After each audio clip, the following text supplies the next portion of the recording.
Hi, Alex. Hi, good evening. How you doing? I'm fine, thank you. Johanna. Uh, Hi. You. Hi, Ed. Good afternoon. Andrew. Hi, Robert. Mary. Howdy. Howdy.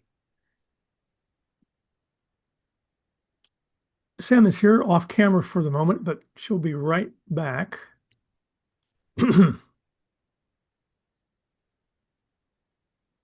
And hope everybody is doing well. Hi, Daphne.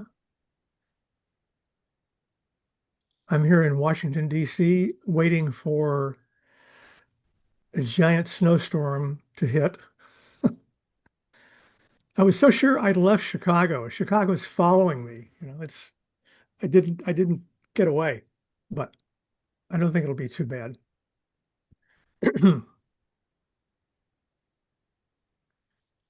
Okay, more folks coming in. Great, great.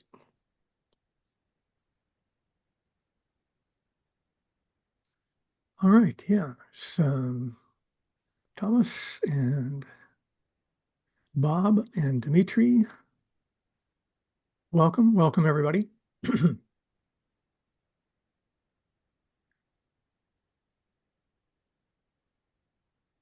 All right, one more second, and then we'll jump in the soup.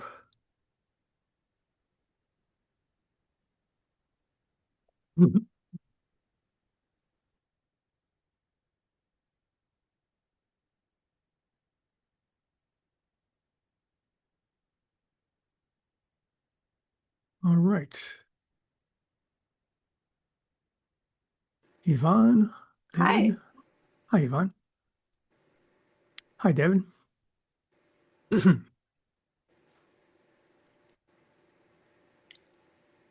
there's Sam. I'm muted. Hi, everyone. How are you doing? Hi, Sam.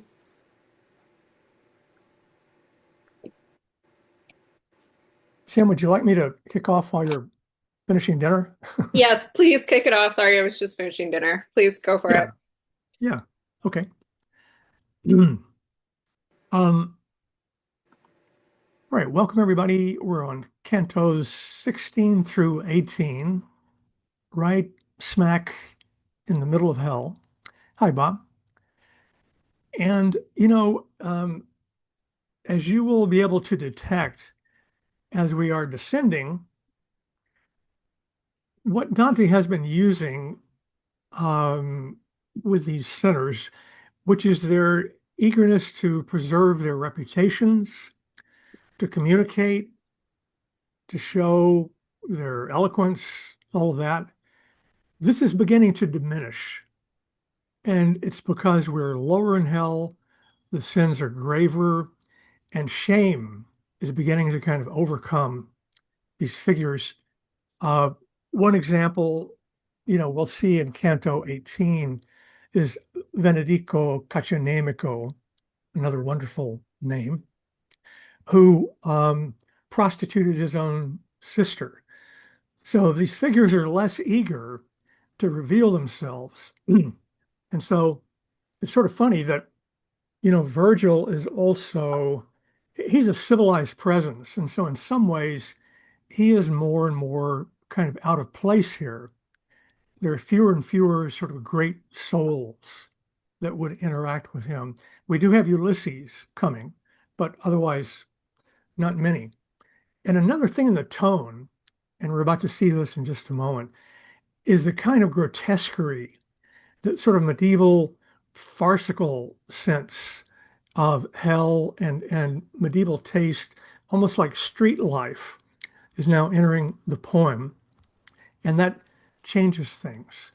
This is really something peculiar to the Inferno, which is appropriate enough, which is a very different society than either the Purgatorio or the Paradiso, of course.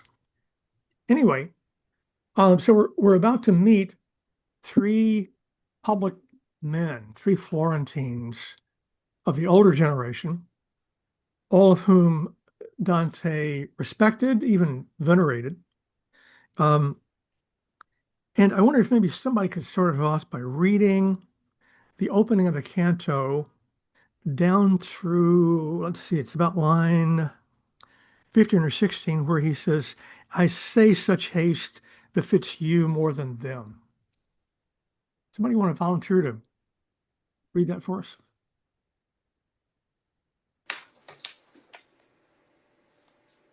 Yeah. I'm happy to do it, but once again, I don't have any idea what it is you want me to do. Sure, 127, starting right at the top. Okay, I was already, and then just yell stop. I was already I was already where we heard the noise of water winding downward as it spilled to the next circle with a sound like bees. I mean that the bee thing gets me. All right, but yeah, with no more editorializing. When three shades bolted from a troop that filed under the rain of torment, running toward us, they cried, "Stop here, O you who are apparelled like one in our own degenerate city's dress." hmm, Ah, me, what wounds, both old and new, I saw where flames had burned their limbs. The same distress pains me again when I recall it now. My teacher heeded their cries and forced me to say, "No, now wait a little to these three. One should show, now wait a little to these three, one should show courtesy." yeah, that's it. Great. Courtesy. Might not have expected that in the middle of hell. But these three characters seem to exemplify for Dante the old nobility, the cortesia and the valor. This is, an aspect of feudal society, which is different from, in many ways, from this commune and the communal society and kind of a new economy that Dante is moving toward. But he's very moved by these figures. He wants to embrace them, which he knows he can't really do because of the fire. So, so what you begin to see, particularly in this canto and the ones following, is that there's an old definition of nobility. And what was that? It seems to be kind of like old money and good manners, right? Feudal courtesy included sort of largesse, whereas a more kind of bourgeois society would say moderation, or just drawing on Aristotle and the sense of moderation would be appropriate. The other funny thing you notice here is you remember when Farinata heard Dante's voice, he immediately identified him as a Florentine, a Tuscan. And he says, "Oh, Tosco." And in this case, I don't know exactly what it is about Dante's dress that signified, but they recognize him to be a Florentine. Another sign of the way city life was so distinctive. A Florentine would not dress like a Venetian, who would not dress like a Roman, presumably, and so on. And then the other thing here is Dante's sense of sort of the intergenerational obligations that hold up the community, the civic virtues. Virgil says to him, be courteous. It's more fitting for you to run toward them than they to run toward you, after all, which is sort of striking. So what's going on here is that we are hearing voices that come from kind of an older world where money meant something different. And Dante is very focused on this. Again, it's always struck me that there has not been more emphasis on Dante as kind of a critic of economy. And that is to say, the new economy that's coming. But that's clearly what's going on here. He's castigating sort of new, fast money and the kind of corruption that it brings, which he saw in office. His city was booming. The gold florin coin was kind of like the American dollar has been, kind of dominating, the continent. And so this is bringing huge changes in the society. One way of putting it would be to say the economy is beginning to drive society instead of society controlling the economy. So that's the conversation with these figures. And They also are among the last figures that want Dante to communicate about them to the other world. They, after all, except for their sin, had meritorious public careers. And so one of them says, down lines about 22, if our sandy place of squalor and charred features, scorched of hair, one of them said, lead you to show to us, and what we ask, contempt, may our fame inspire you to inform us who you are, who passed through hell with living footsteps. And then he begins to identify the other figures around him. Guido Guerra, this character with a wonderful name, Tegiaio Aldobrandi, and the also wonderful name, Jacopo Rusticucci, whose fierce wife, more than anything, brought me wretchedness. So Dante, nonetheless, would love to embrace these figures, but he's at a point where he can't do that. Fear drains the appetite of my goodwill, he says. And Dante replies to them, no, it was not contempt, but sorrow I felt at your condition, inscribed so deep inside, it will not leave me soon. When this, my Lord, spoke words to me which I knew prophesied, such men as you were coming. I have always heard, since I am of your city, and have told over lovingly your names and actions, both revered. I leave the bitter gall behind and aspire toward the sweet fruits promised by my guide. But first, I must go downward to the core. So, any thoughts on that little section? It's kind of a last civilized moment in a way. Yeah, Bob. We've heard these names. We talked a little about these guys, these same group. They came up. Five or six. Chaco. Yeah. That's yeah, right. Chaco talks about him, right? Yeah. This is a very kind of neighborhood conversation. These Dante is, confined most of his references or many of his references to Florentines, of which there are, I forget the number, a couple of dozen in hell. So you begin to suspect that hell really is Florence in a lot of ways. So finally, just after Dante's comment, this character says, as long as your soul, sorry, as your soul long may guide your limbs, he said, with your fame shining after you, so tell if courtesy and valor still abide within our city where they used to dwell, or are they gone from it entirely now? And Dante has a lot to say about that. So, I might mention quickly, this economy, medieval economy, was a theological economy in the sense it operated on rules derived mostly from the Bible and from Aristotle, sometimes in, to us, kind of peculiar ways. Money was really understood as kind of a tool to balance things. So you wanted the parties in a transaction to reach a kind of equilibrium, a just wage, a just price. A practice like a usury upsets the balance. So that's why that's considered a sinful idea. So Dante is going to be talking here and looking at examples of financial sin, to put it very simply. And then he's also wondering, this new money, the new money brings orgoglio et dismisura, which is arrogance and excess. And although he might have thought, and in his previous poetry seems to have thought there was kind of, nobility in these older, or sorry, there was virtue in this kind of old nobility. He's beginning to realize that wealth does not guarantee that. By the way, his own family situation was that his father was a moneylender.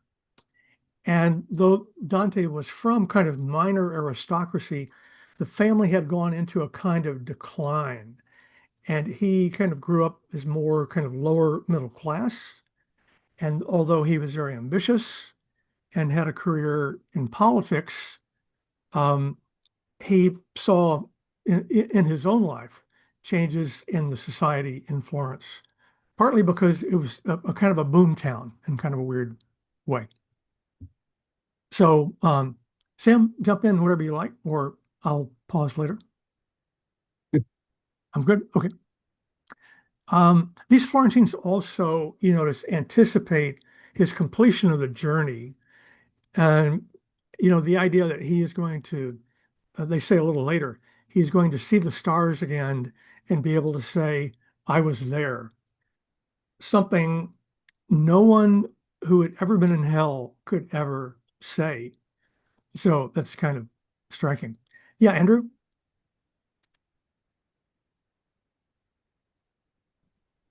I was struck by the guy, the Guido Guerra, and Hmm. maybe the other guy, Tegay. How do you say that? Tegay, Tegayo, Tegayo, Tegayo, Aldo Aldo Brandi. Brandi. Yeah, So like Farinata, these are soldiers in part. I mean, they're knights, which is a distinction we wouldn't really be able to completely understand, I think, hmm, now, you hmm, know. But the fact that they're willing to participate in acts of war is and Dante has no problem with that, is something that really does push this work far away from our yeah, time. Farinata, wasn't he responsible for slaughtering some thousands of yes, Florentines? And yep. yet It's a big battle. that's not the Dante doesn't have any problem with that. That's not why he's in hell. Yeah, no, it's It's true. like It's true. it's an interesting take on the knightly ethos. There's courtesy, there's a kind of, moral, I guess, rectitude, but at a moment of truth, there's also a willingness to kill, which is an Well, at interesting. least in a sense, that Dante's not a pacifist. His vision, though, is of a peaceful kingdom, kind of with forces balanced and presumably less need for this. I think the striking thing, Sam and I were just talking before we started about Carcassonne, this gigantic medieval walled palace near where she's living. There's a reason these beautiful little Italian hill towns had walls around them. I mean, it's just so crazy to think that Siena, which is a wonderfully beautiful Italian small city near Florence, how could the Sienese ever decide to attack the Florentines? It's like, you know, the Metropolitan Museum of Art attacking the Boston Museum of Art or something.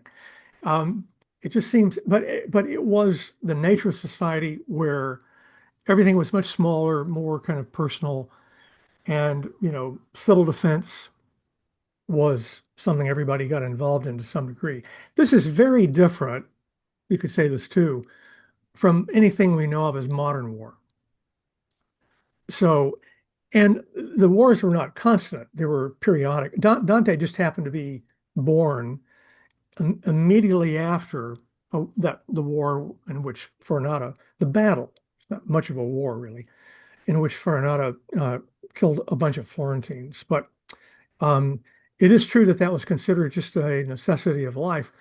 But Dante certainly would have thought politics, good politics, authentic politics, would have been the cure for that. He just couldn't figure out how that could be organized because it was, you know, kind of a mafioso landscape from time to time, um, because all the, all this activity was at the local level. There was no overarching way of organizing society. Even the papacy, as we've talked about, had its own army and behaved like all the other entities. Yeah, Andrew. No, no, no. I'm just This was okay. All right. turning off. Thank you. I was just that was my Yeah. thought for the moment. So Dante is complaining about new money and newcomers.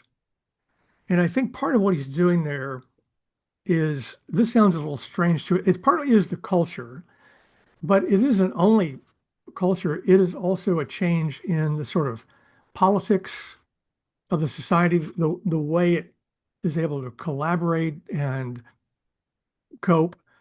And he's also noting that this money kind of rushes in. What would we compare this to? I mean, in a way, he's complaining about gentrification. So not to be completely presentist about it, but it is a bit like that because this money is not rooted in the community. It's coming from somehow the outside. Florence, by the way, at this time was proposing building 6 new cities. It saw itself in many ways as the next Rome. And this kind of stuff was part of what was driving Dante crazy. So civic expansion, civic development, kind of at all costs and at a pretty fast clip. Okay. It's here, by the way, he also mentions the word commedia for the first time in the poem.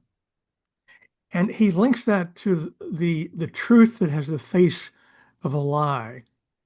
And he even takes an oath on the poem, hoping that it has a long life.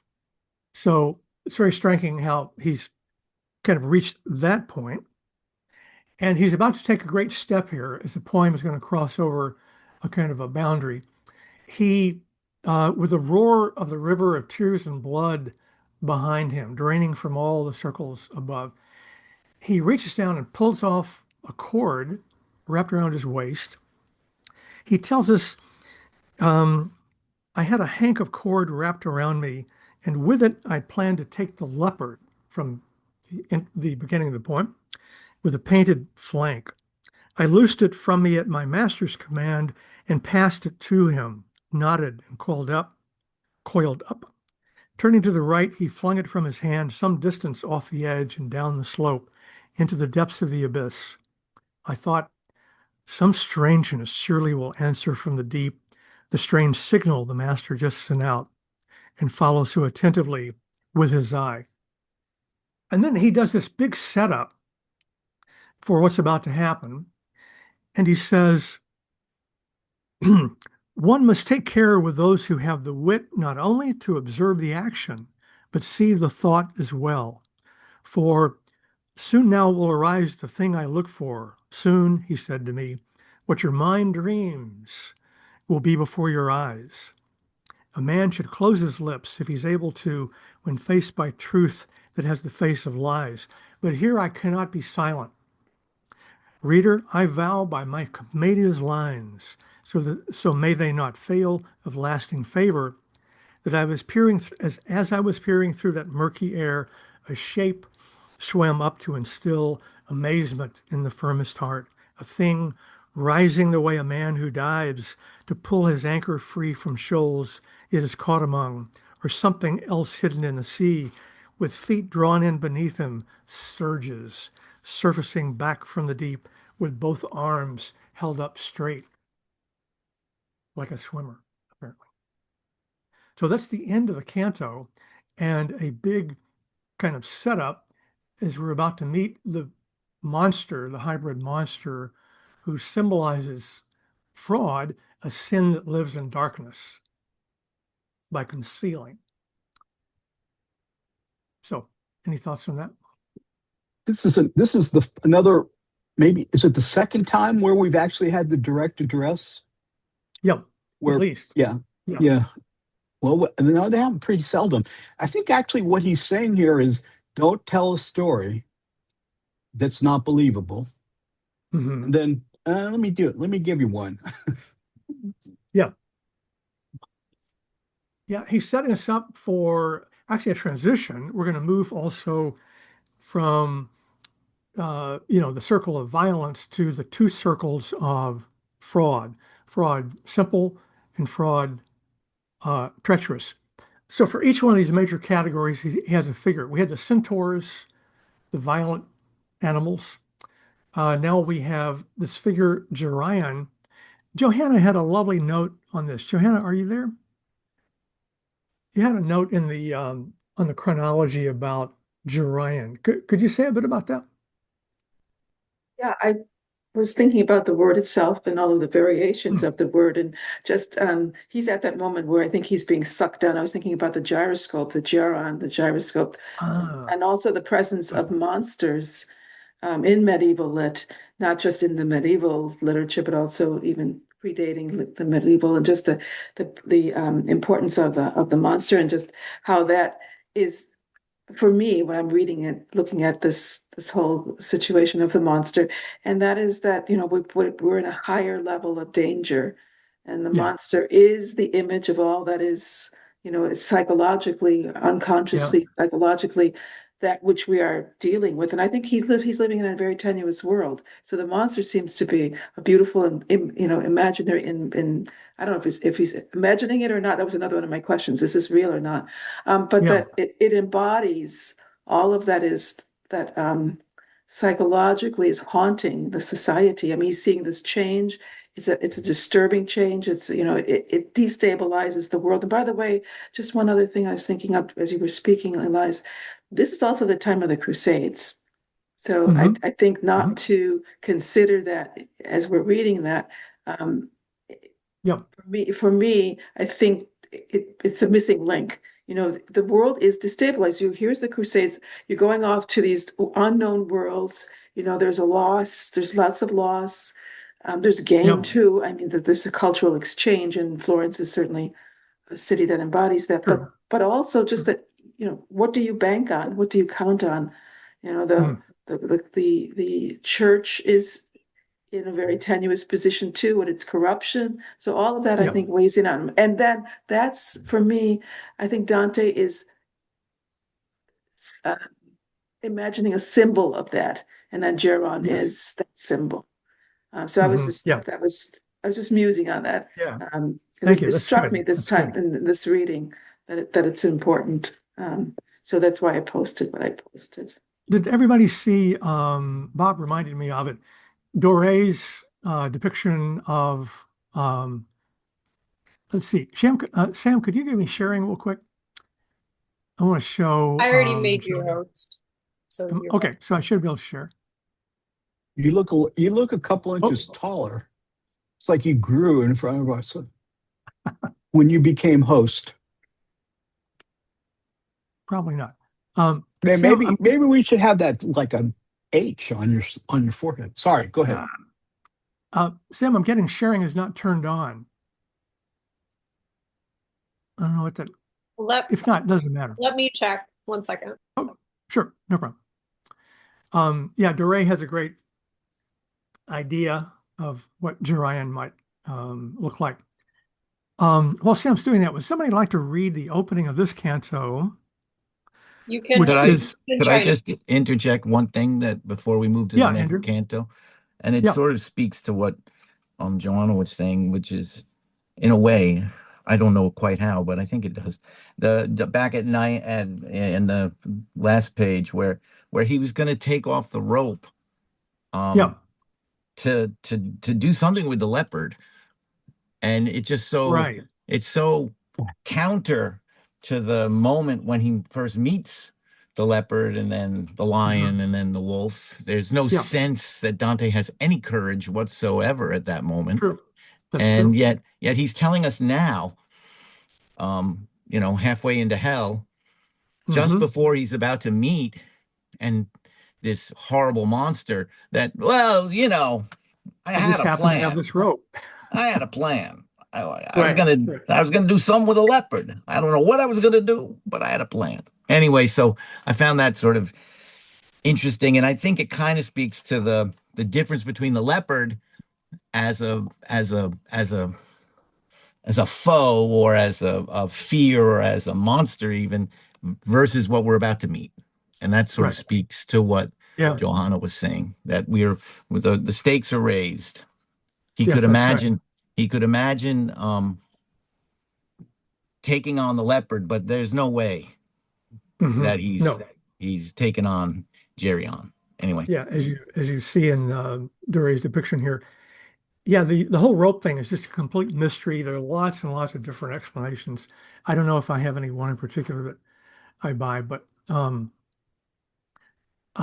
maybe the idea is a lure or a signal, thoughts like that about uh, how it was being used, but we don't quite know. All right, so that's Jeriam. Um, could somebody read for us the opening, as I say, down through maybe what line is that? About 15-ish or so, down through nor were the nets Arachne loomed. I can do Anybody up that. for reading? Okay, please do.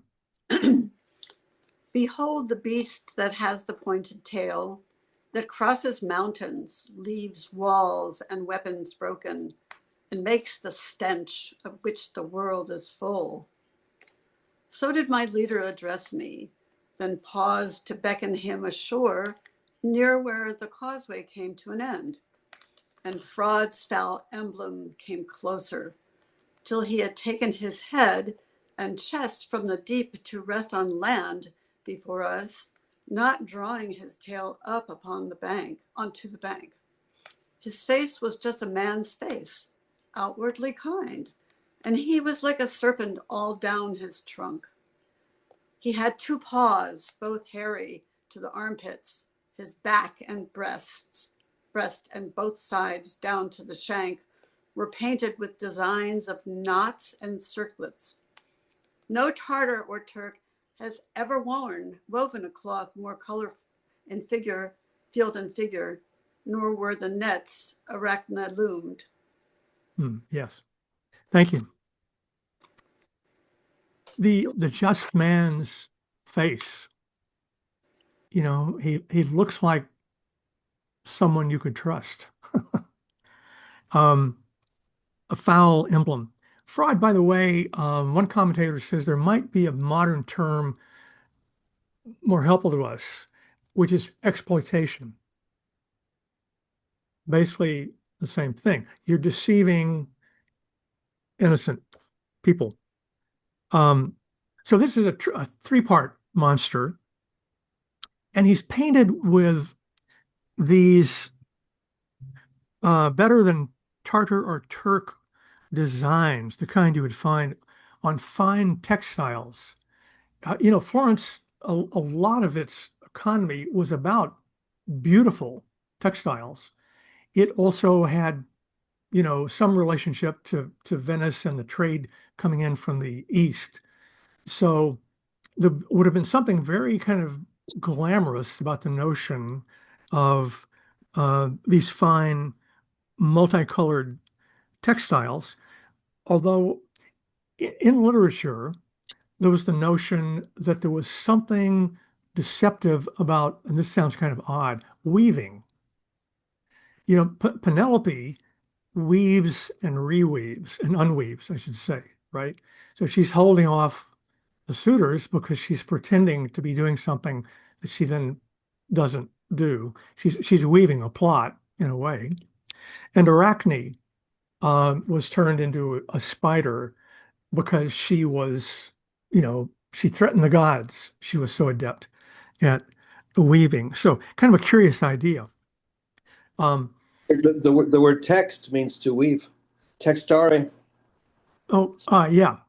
Yeah, exactly. So we're going to get into here a particular kind of weaving, which is the economic kind around usury. So here's this kind of weird way theology and the economy work together. Violence against God can mean either making sterile what ought to be productive in this medieval worldview. So therefore, homosexuality and blasphemy, curiously, both qualify as, making sterile what should be productive, whereas making productive what should be sterile, there was the idea that money should be neutral. And so if you make it productive, what you're doing is you're getting paid for doing nothing. There's no labor involved in usury. And maybe we should also add that this is not a critique of lending. And in fact, this is so typical of this moment. Even the popes make use of usury when they need it, obviously, to finance their battles or whatever.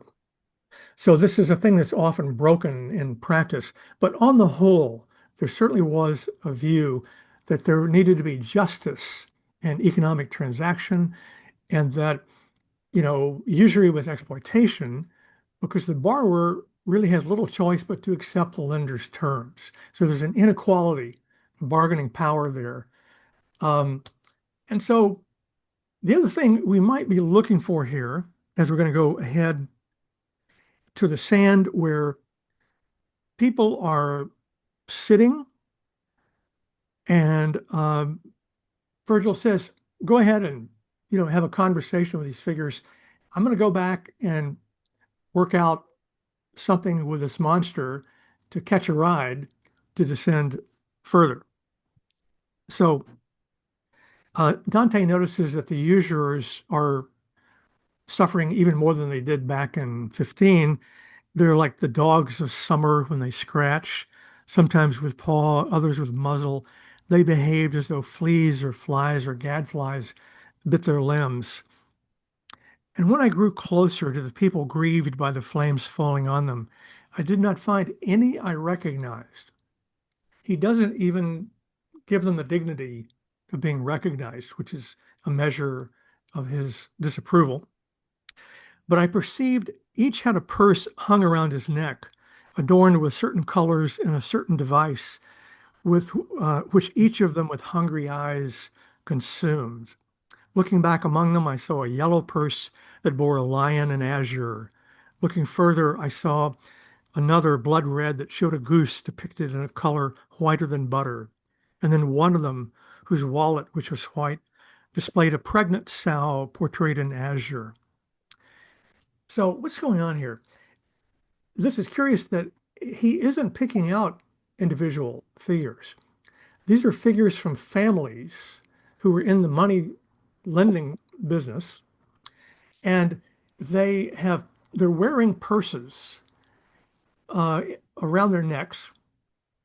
And the first thing we might expect is that Dante is about to fall into the terrible cultural stereotype of the time, which is these must be Jews. These must all be Jews, right? And the curious thing is that that doesn't happen. In the poem, Dante does not pick up on this notion, this theme, which was fairly common, of course, in medieval society, more in Northern Europe than in Southern Europe, perhaps, but nonetheless, very common. The purses are around the necks of Christian moneylenders. And so it is very interesting that Dante takes that particular approach, showing how these are family arms, noble families. We were just talking about nobility. And their arms has been reduced to what we would call a logo. It's just business. And these were all figures known to Dante's reader, but he's showing a kind of decline here as these figures are sitting there doing nothing. Their money is doing all the work, but they are in a very obvious kind of disgrace. Any thoughts on that? We have Shakespeare's play, Merchant of Venice. It Yeah, seems like he must have borrowed some of these ideas about the Jews, the Jewish people, and money lending. yeah, It seems like a trope that keeps, finding that's its right. way into the literature, not just of the Middle Ages, but even in the early Renaissance period. So Yes, that's it's true. That's yeah, true. gives us a Dante, context. just like with Francesca, wouldn't we have expected Dante to be very condemnatory? I mean, he's supposed to be this big Catholic. This is not what he's doing. He's doing something else. And the same with the usurers. Dante, and Dante is not a modern, so we cannot, argue that. But he clearly has a non kind of normative view of his own society, which includes apparently the Jews and certainly the Jewish intellectuals like Maimonides, whom we saw earlier in Limbo. I Yeah, would Daphne, think a Muslim too. I would think the Muslims as Muslim well, too. because he doesn't, That's you true. don't see that also as a recognition of a stereotype in his own society. Yeah. That's true, although his depiction of Muhammad is pretty brutal. Yeah, that's brutal. Yes. Yes. Yeah, Daphne?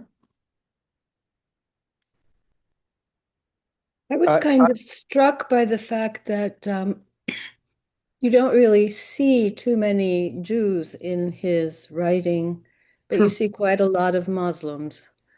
Yeah. So there's something going on here. And also, I felt with Canto, the previous Canto, that there's something very conservative about Dante, and he's opposed to the growth of the population, probably people who have um, come into Florence.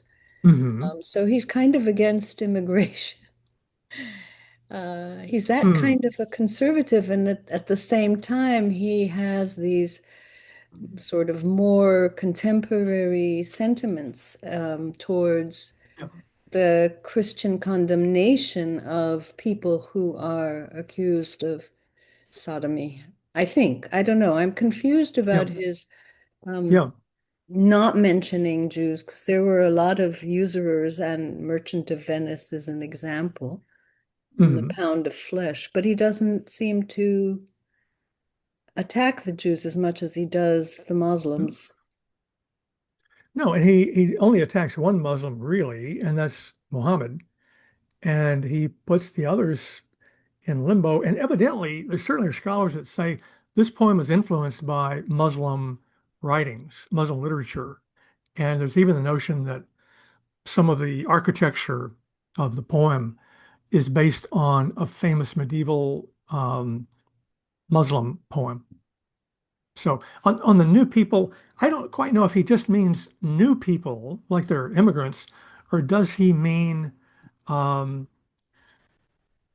new people in the sense of new money, people that are changing the society in that sense. It's kind of hard to say. Um, yeah, Sam mentions it's in Paradiso that there are other Jews that appear in Paradiso. Other Jews appear in the poem. So, yeah, Sam, do you want to say something about that? Um, sure. Oh, yeah. Okay. So they're in, so Abraham, Sarah, Joshua, Ah, and Rachel all appear in Paradiso. And then we're gonna get Hammam, and who is this? Somebody else in in Purgatorio, uh, mhm. who I'm forgetting right now. I Mordecai. forget. Uh, Okay, okay. and yeah, and the I think the Maccabees as well. But Dante Mhm. mostly has a negative view of the Jewish people as far as I Yeah, remember. So that's all. certainly he buys kind of the notion that they were, what do I want to say here? That they have some kind of responsibility for the role he thought they played, the church thought they played in salvation history. So he's not trying to undo that. On a personal level, Oh it seems, no, Dante has that kind of very classical yeah, the Jewish people are responsible for the death of Christ yeah, narrative that he unapologetically puts forward. So we don't have to put it euphemistically. no, right, It's right, okay. I'll say it. okay, right. But again, that's this large theological thing, and he seems to do so much at the personal level. You're hardly aware that that's in the background. It is in the background, however. Let me just mention one other thing. I just found this. There was a prominent Jewish writer and scholar who was a contemporary of Dante's, Emmanuel ben Solomon, died in 1330. He so admired Dante, he wrote a Hebrew imitation of the Inferno, or no, I think it was the Paradiso, and also exchanged sonnets lamenting Dante's death. So that was striking. Whatever it might or might not prove. Anybody else? I'm just wondering if, can you hear me? Yeah. I was just wondering if the absence speaks to the kind of mythologizing of uh, Jews in terms of usury, that the absence, Dante insists on a reality that he's presenting. Well, the reality in Florence is that the usurers are Florentines, Right. Christians, Yeah. and maybe that speaks to a sort of a kind of propaganda that that emerges out of this period and then would continue up until, the present, actually, that the Jew is the source of usury and money lending, and that there's truth to it, but that there's also a reality in this Yes. poem, which is that it doesn't exist. That's Yes. not the fact. That's not the Yes. way it was in Florence. I And think so, there's something to that. Yeah. so the absence is actually the reality in this Mhm. case. Hmm. And as somebody said, I mean, maybe not in Venice at the same time or somewhere else, but in Florence. Okay. Yeah. Good point. Court. I saw him setting up the user as basically as kind of like dogs, a roving gang. They reminded me of the hyenas in the Lion King. They were like they and those bags around their necks were like tattoos, like colors that gangs would wear. But Yeah. they were a necessary part of the culture, but they were just looked down upon. Anyway, and I'll come back to another notion that comes up in 18, but that just really hit me that and I, having spent my career in what some would call usury, I took that quite personally, and Right. I anyway. Enough said. Good point. Thanks. All right. Um, Did you want to speak at all to the use of Phaeton and Icarus in the oh in yeah, the yeah, yeah. We're getting there. in Yep. the But before we get Oh, there, I good. just noticed that one of these Florentines at the very end, I'm looking at, let me see. Yeah, the top of 139 in the Penske. Its line is about around 60 or so. This figure speaks to Dante and then says, with that, he twisted his mouth awry in a perverse grimace, and like an ox licking its nose, thrust out his tongue at me. You know, the souls are, this one anyway, certainly, is not interested in some sort of courteous appeal. More and more, there's kind of a grotesque um, anger or pain that comes over them. And so this one sends Dante off with something very different from what he's received from most of the others he's spoken to. So, so at this point, Virgil says, "All right, we're ready to. Our Uber is here." So he's putting Dante in the front. He's in the back. Virgil tells him that way you'll be safer. And this is a long set piece. This descent. Um, Dante says he's literally shaking. He says around 75 or so, like those who shake, feeling the quartan fever coming on, their nails already blue, so that they shiver at the mere sight of shade.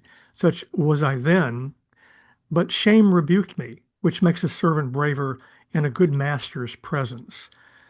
So he takes his seat upon those ugly shoulders and tells Virgil, and Virgil tells him, "Be sure you hold me tight."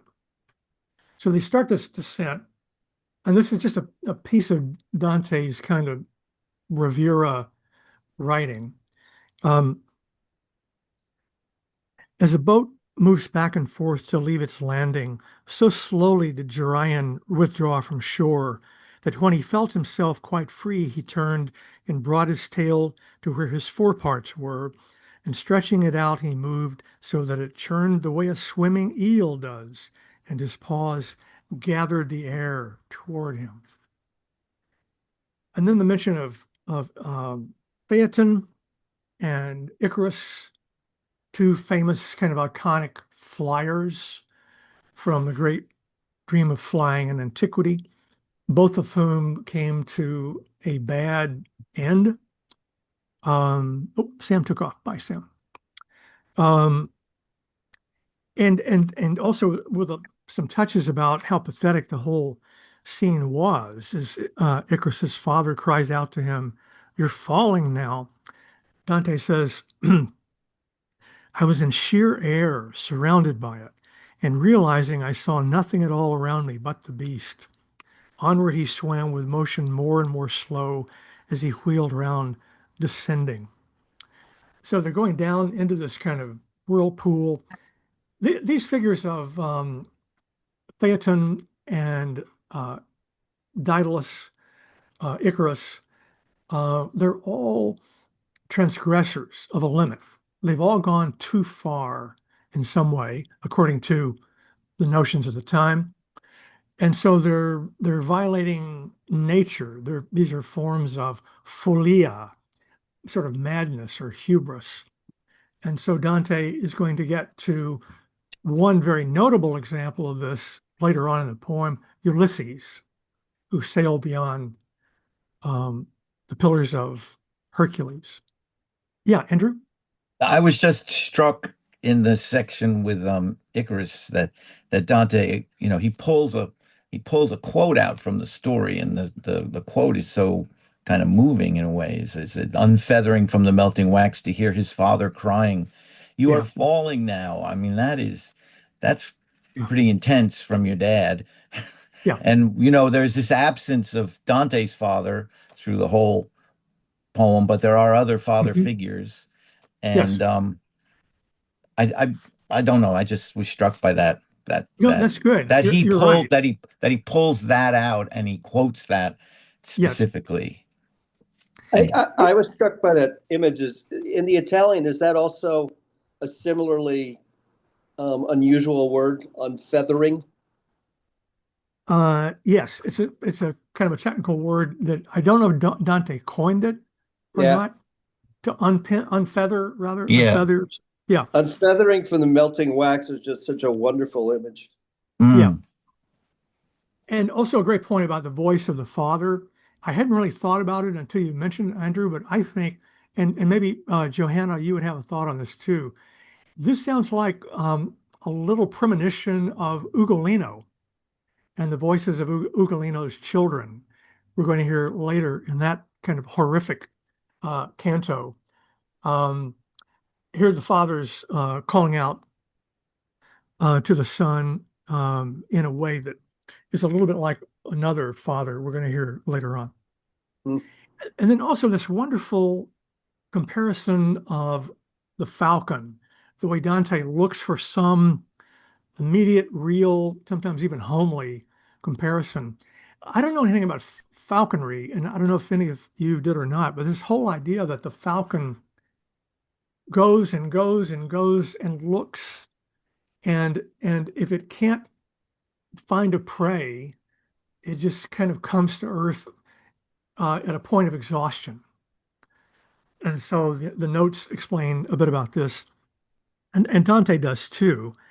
As a falcon being sent stays on the wing, seeing no lure or bird a long while, making the falconer lament, "Ah, me, you're sinking now," and comes down tired with many wheelings where it swiftly set out, and alights peeved and sullen, far from its lord. So Gerion circled and landed at the foot of the jagged rock. What a vivid way of doing it. Johanna? Things first, again, I make that connection to circles. The falconer does the same thing. It Ah, circles. Jerian is ah, also he's even his the paint the decorative parts of himself being circular. But it was interesting to me the way that your Pinsky translation differs from my Chiari's. My mhm. Chiari says nor now nor when Icarus, too close to his son's tract, felt the wax melt, unfeathering his loins, and heard his father cry, "Turn back, Hmm. back." Ah, It's very different interesting. from Hmm. "I'm falling, I'm That falling." is You're different. falling, I'm Yeah. falling. Yeah, yeah. So I thought that was, I don't know, like which would be Yeah, that's the interesting. more. The Italian is malavia tieni. You're Yeah. going the wrong way. You're taking Yes, a bad road. You're taking a yes, bad road, he's saying. yeah, Yeah, that Interesting. actually does seem like a kind of a funny way to translate it as you're falling now. Yeah. I mean, to You take it think, right, to make it literally what what Dante is doing as opposed to Yeah. speaking to the actual quote. Yeah. Well, Yeah. I haven't looked this up, but it sounds like Dante's suggesting something a little different. Like, mm, this was a bad idea. Dante's saying, which is not quite the same thing as saying, "Oh, look out, you're falling." yeah, the Hollander translation, the Malavitieni, he goes, not that way. The father shouts, not that Yeah. way. Yeah. So Hmm. That's interesting. I Yeah. got one more if you want me to look. One more translation. I got Mandelbaum here. Okay. What Let, does he come up with? He's let's see good. let's see what he says. Um, this is 17, right? And it's Yeah. 111. Okay, one more page.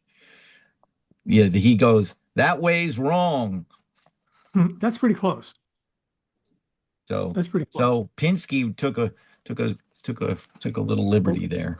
That's right. That's right. Or maybe it's a metaphor for his uh, advice to his city of Florence: turn back, go back, because it sort of connects to those three Huh. that he Yep. encounters first in this descent into hell. So, Yeah. yeah. Yeah. That's good. That's good. Um, so it's also um Dante, we imagine him as just kind of a tourist, kind of walking along and looking at stuff. He has these more and more sort of personal interactions, kind of literal confrontations in hell, so that with these monstrous creatures, and then even later on, at the end, when finally he finds himself literally climbing over Lucifer's body. Very weird final moment as he's exiting. So, and then the monster disappears, vanishes like an arrow from a string. Okay. All right. Here begins with Canto 18, the second half of the poem. And there's another kind of prelude that Dante sets up here to describe this landscape, which is not some sort of horrible natural landscape, but is some kind of a built environment, some kind of an inverted castle of descending moats with sort of stone banks above these ditches. One commentator said it kind of resembles a giant spider web of some kind. But here is where we're going to find all kinds of varieties of fraud and greed. Dante says there's a place called Malabolgia in hell, constructed wholly of iron-colored stones, including the circumferential wall. He says it's called Malabolgia. Well, one commentator says, by whom? Dante invented this. Dante's calling it Malabolgia, but he drops in that word because he wants to make it seem like a real place, like Malabolgia, the one they speak of. Well, they never spoke of it until Dante wrote it. But he's trying to give it that kind of verisimilitude, if you like. So we're also kind of moving from monsters now to devils as the guardians of the place. And we might mention here as just kind of the setup, we're going to be looking at 10 different varieties of fraud, or maybe exploitation, as I say, might be the right word. So here they are: hypocrites, sorcerers, falsifiers, which actually means counterfeiters, simonists, which means graft within the church, thieves, barrators, which is graft within the government, evil counselors, flatterers, panders, and seducers. He even has a couple of Italian cities in mind where he thinks these sins are particularly prevalent, and those are Bologna and Lucca. And then down, he sees these crowds.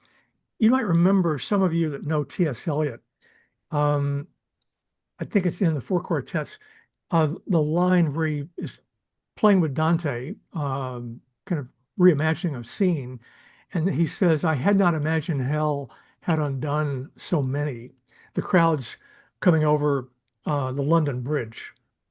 Um, Dante, this is probably where he's getting at, or one of the places he gets it, is the great crowd at the bottom of 143, just toward the end.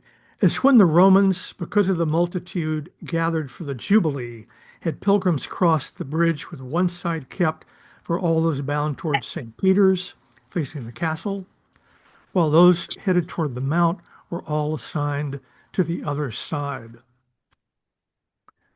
So this is a reference to this event in 1300, which is just before Dante gets exiled, when his great enemy in the poem, if he has one ideological enemy in particular in this poem, it is Pope Boniface VIII, who we're going to come across a little later when there's another pope in hell that is expecting Boniface. It's like we're saving a space for him because he's going to be right here next to me.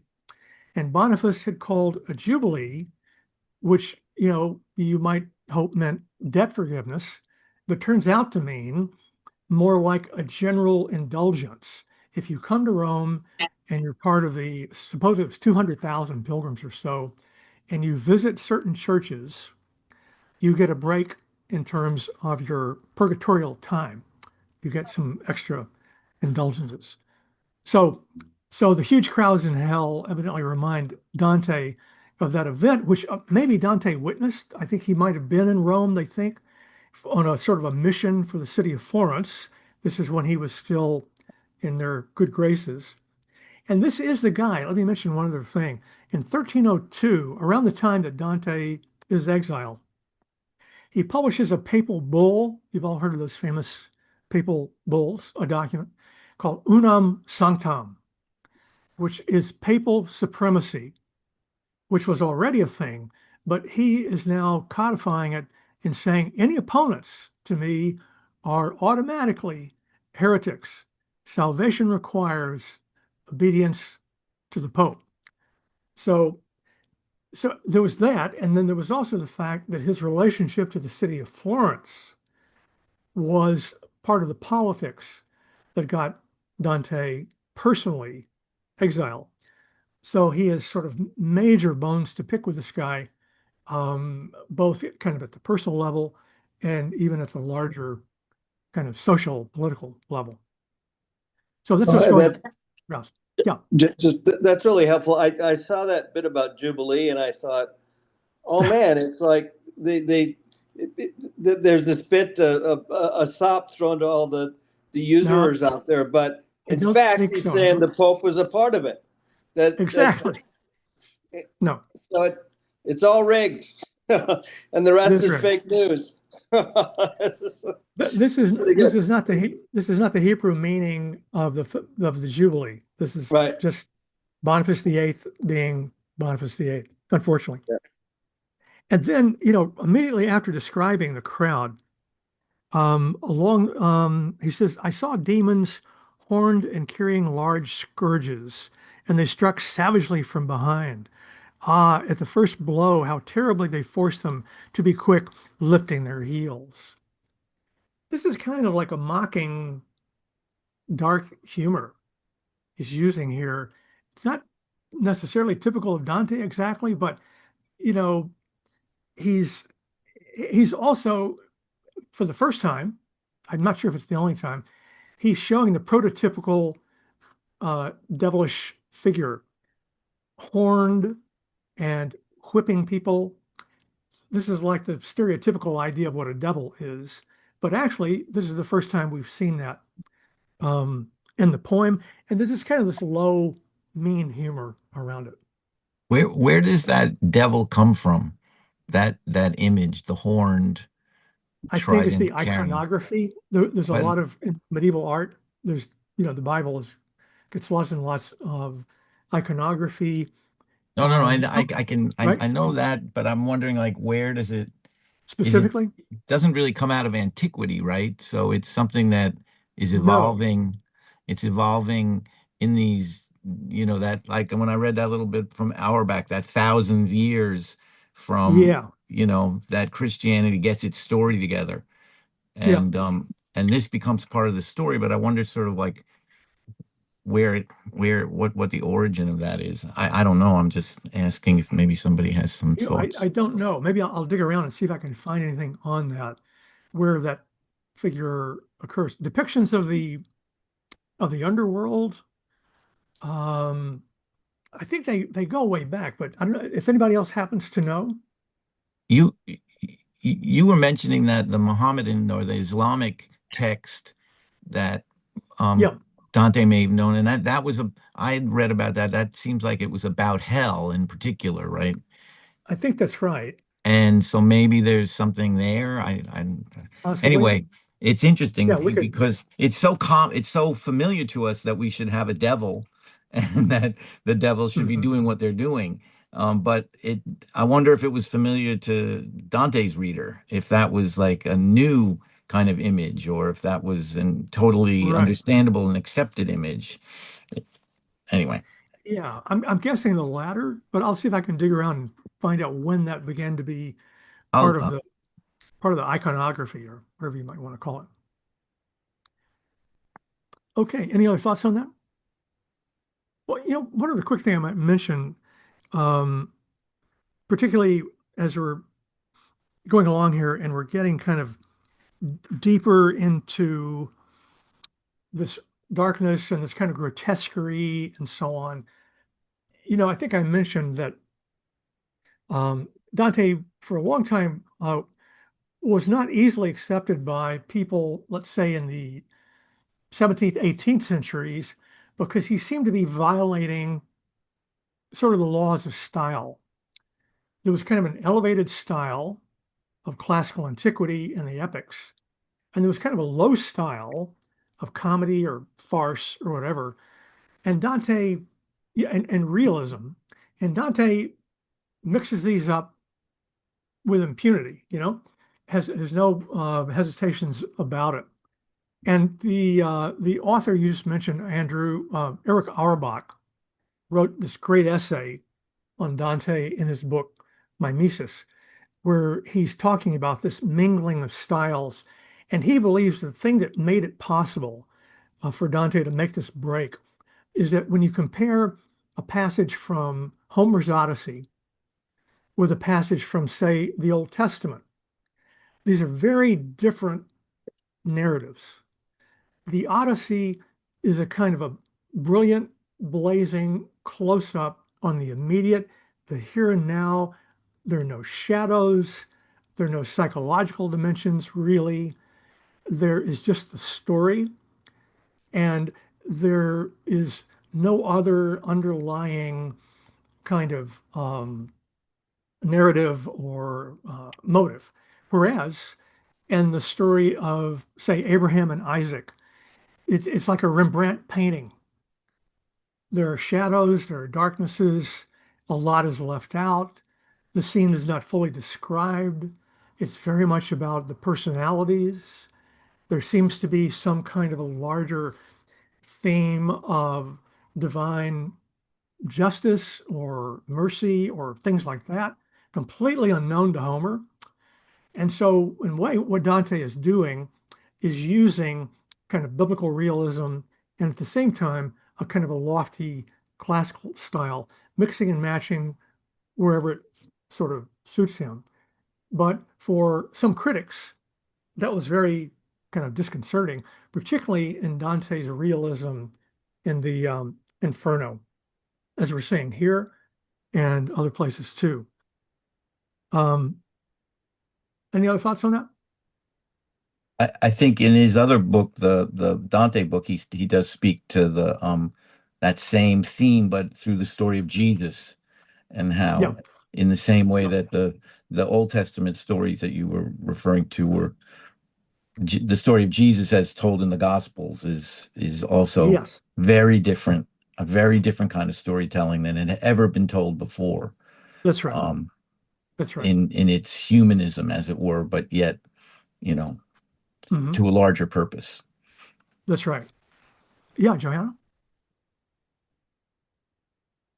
I just wanted to give a clue, and I'll do some thinking about this too, because it was a point in my studies too that I thought about this. There's a difference between Satan and the devil. Satan is an angel, and the Right. devil Hmm. really isn't. It's Yes. more of a, I think, Yes. more of a cultural um, creation of that Yeah. which is anathema to the good.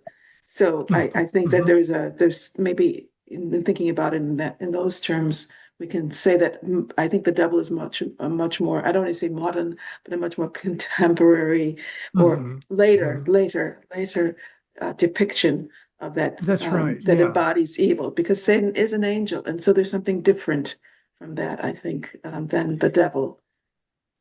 Yeah. I wonder if somebody else might have a thought on this. I think of Milton and the way Milton creates a fascinating guy. He's like, he's the most interesting guy in the poem, Satan, because he's a romantic kind or potentially a romantic figure, the kind of doomed, but still very kind of interesting, active character. Um, and so there's a lot of social and cultural implications to that. Court?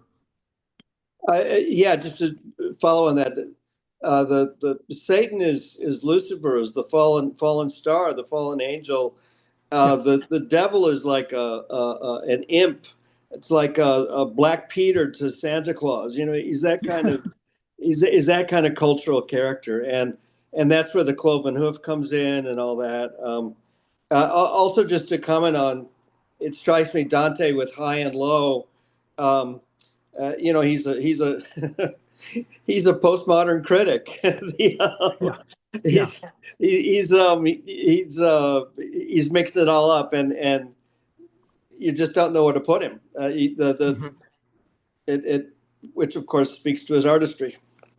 That's right. That's right. Let's pick up here in the middle of 145.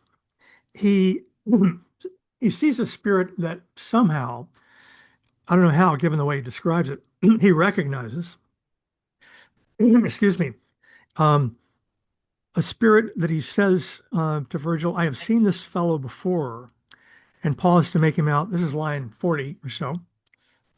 Um, and my kind leader gave me leave to turn a short way back. That tortured spirit thought to hide himself by lowering his face, but that did little good. And I cried out, You, looking at the ground there, surely if those features you wear are not false, you are named Venedico Caccianemico. Say what it is that brings you sauces of such a pungent kind. And he to me, I tell it unwillingly, but your plain speech compels me, bringing to mind memories of the former world. It was I who brought Gisello la Bella to do the will of the Marchese, however it may be that the obscene history is told. But still, I'm not the only Bolognese here crying in torment. The place is so full that there are fewer tongues alive up there between Savannah and Reno being taught how to say Sipa. And if what you desire is evidence to confirm it, just give some thought to our avaricious nature. So, That part is funny. yeah, I find that funny. I'm just how gonna do you mean? say. I What don't do you know, mean? just the way the guy says, but still, I'm not the only Bolognese here, No, right. you Yeah, know. clearly. Yeah. You know, You crying in apologize. torment. In truth, the place is so full that there are Yeah, fewer tongues alive up there between Savannah and Reno being taught. That's kind of funny. Um, that is true. Yes. I wanted to also say that in the Italian, it's interesting that that guy's name is one whole line Yeah. in the tercet, which is Yeah. actually kind of beautiful. Yes. Ven Yes. Venedico se tu caccia nemico, Caccianemico, caccia which nemico. means catch the enemy. Caccianemico. So Yes, that makes anyway, these names are just wonderfully poetic in themselves. So, and then a demon pops out, one of the little demons we were talking about, and says, Get moving, pimp. This is no place to look Like for that. women to sell. So, so this is a very unpleasant, disgusting crime, so much so that, these figures cannot admit to it, or only reluctantly. But he does see others, other seducers and panderers. The great classical figure of Jason appears, whose fair words overcame the young Hypsipyle, left her great with child. Such guilt brings him torment in hell, avenging Medea as well.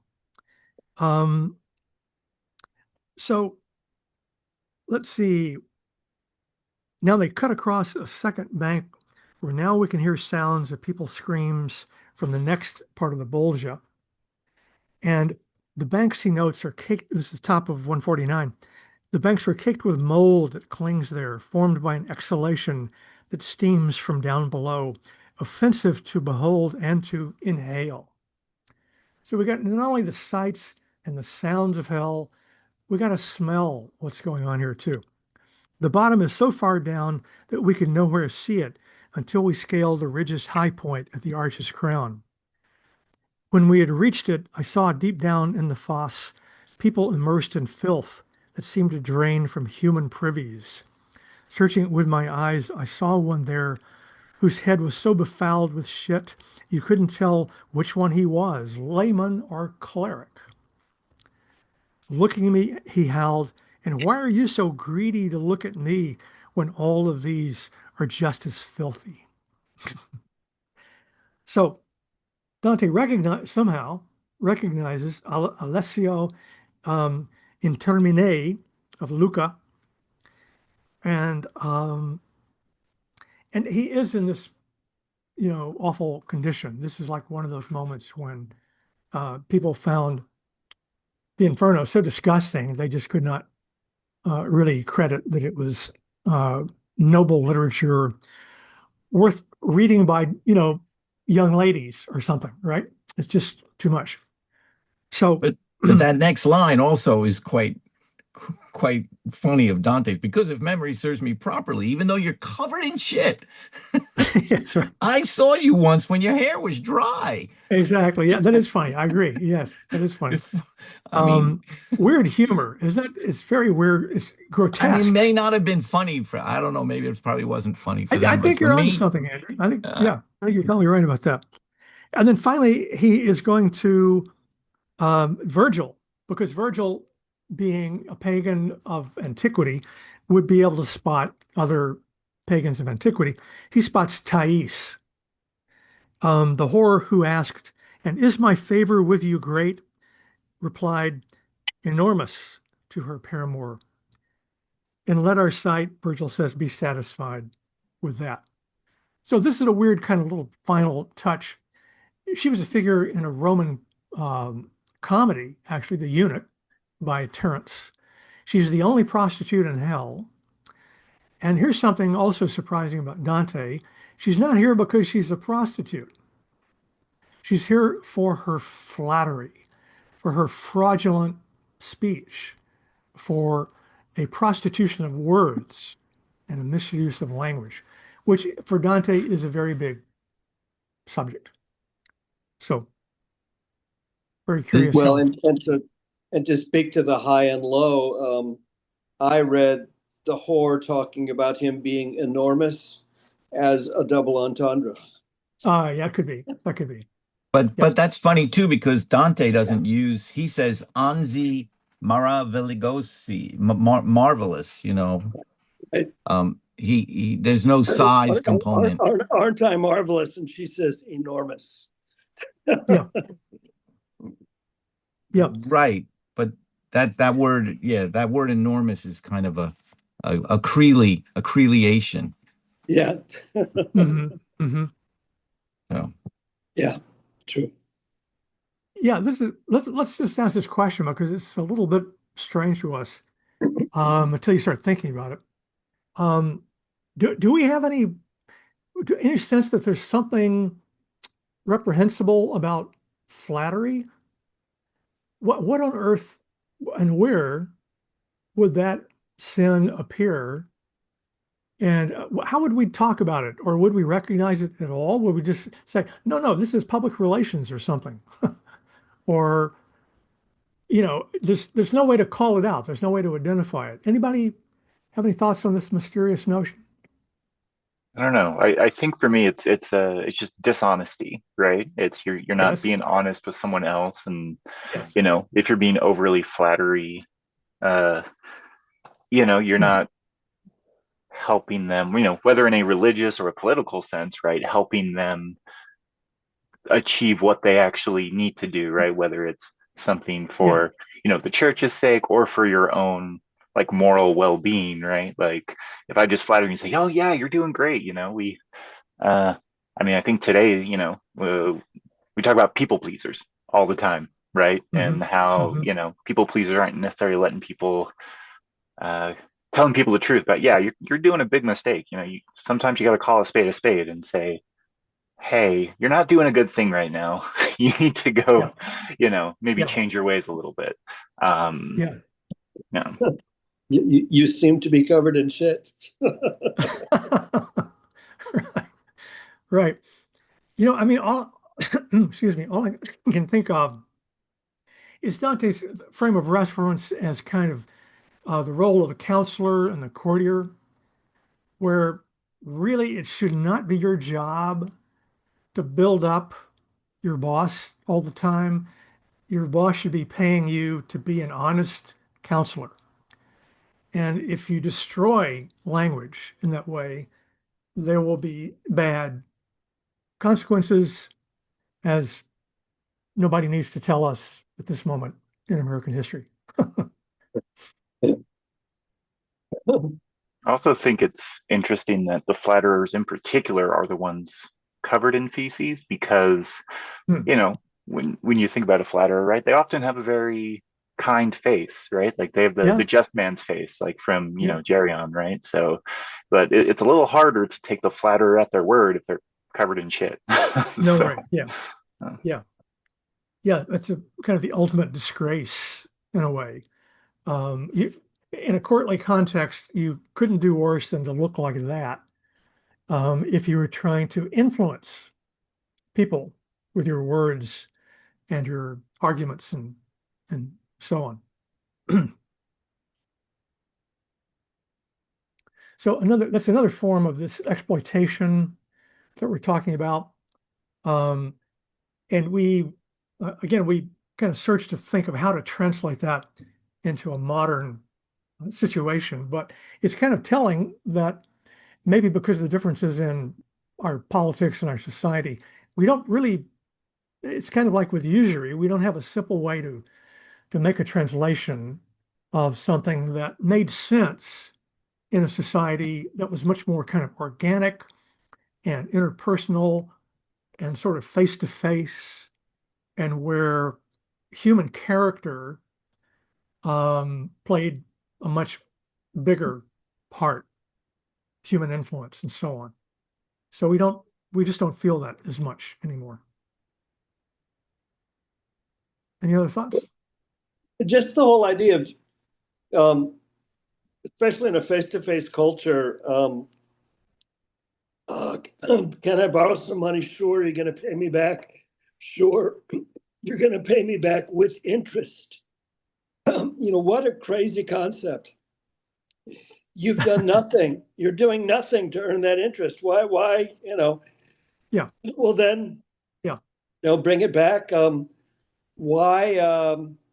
What does J.P. Morgan stand to benefit from banking Jeffrey Epstein? Right?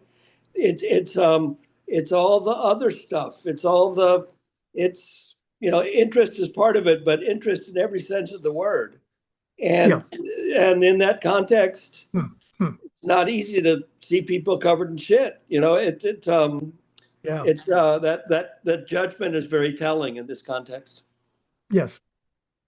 The other thought, I'd love to hear what people think about this idea. There are a lot of things about the medieval world that are really strange to us and kind of troubling or whatever. And there are other things that are kind of surprising, like the fact that for a lot of the Middle Ages, you only had to work about a third of the year to support your family. there was no wage labor. You were probably, yeah, you were attached to land, but you were in a web of obligation. It was not, or only rarely, some kind of really oppressive scheme.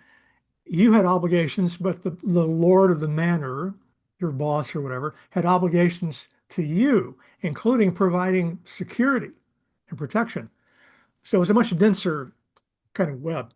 But one thing I'm wondering about, kind of on the economic front, this is in many ways kind of a degrowth society.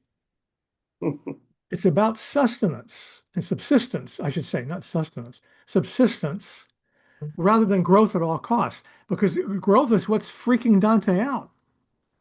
It changes everything. It changes all these human relations. If we're not satisfied, instead we have to grow and build and 6 new cities. We're the new Rome. Dante is just saying this is not going to end well. So it seems very ancient and remote, but it's one of those ways I would say that earlier literature can almost be kind of like utopian. It gives us a vision of an earlier world where, Tolkien is using this in a way, C.S. Lewis, other authors we could think of that take more or less medieval society, really, and they highlight an aspect of it that in the stereotypes maybe we didn't even know was real. I'm hearing more of the proto-capitalist critique that we were talking about earlier with talking about rentiers and the Medicis. He's seeing this happening. He's seeing the nature of the commune, what I was calling city state, but really is a self-sustaining, more of a mutual benefit kind of society. And he's seeing it coming undone with stuff like usury, where money all of a sudden, seems to be able to do work without anybody else involved. It's a powerful critique in that context, and as I say, strangely resonant in the present day, and I imagine across several other centuries. Indeed. Yeah. Very curious. Any other thoughts? I mean, I don't want to skip ahead to the next section for next time, but I think problem. when he talks about simony, right, like this, I mean, he doesn't mince words with this. Like, he goes very strong against that in the next canto. Very true. Very true. Yeah. So I got an email, or rather, Sam got an email asking about, are we going to continue? Will we do the Purgatorio and the Paradiso? We're sort of working on the answer to that. I think there may be a way to do that, not exactly in this format, but with something else, another project that Sam is working on. But I mention this to say, don't get the impression, because I'm sure it's true for most people, that Dante is mostly about hell. So it's three completely different societies. And it will be very striking to you the way in which, when you enter purgatory or begin purgatory, the difference in the atmosphere, and likewise entering Paradiso. So, in fact, I was thinking at the very end of this session, a group of sessions, maybe we take a quick look at Purgatorio 1, just to show you how different it is when the sun comes up and the breezes are blowing and the birds are singing, and all of a sudden we're on the beautiful earth again, So just to say all is not dark.